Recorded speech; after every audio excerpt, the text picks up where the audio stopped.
Letter number 58.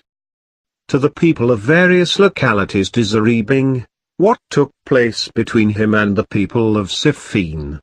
In the name of Allah, the Beneficent, the Merciful.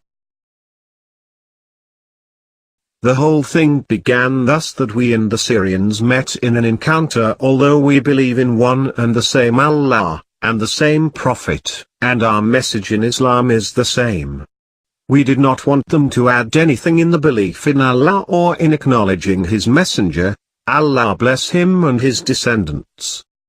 Nor did they want us to add any such thing. In fact, there was complete unity, except that we differed on the question of Osman's blood while we were free of responsibility for it.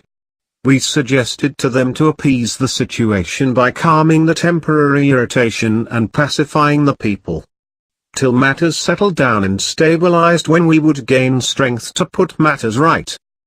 They however said that they would settle it by war. Thus, they refused our offer, and consequently war spread its wings and came to stay. Its flames rose and became strong.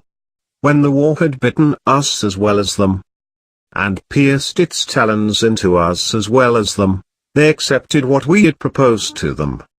So, we agreed to what they suggested and hastened to meet their request. In this way, the plea became clear to them and no excuse was left to them.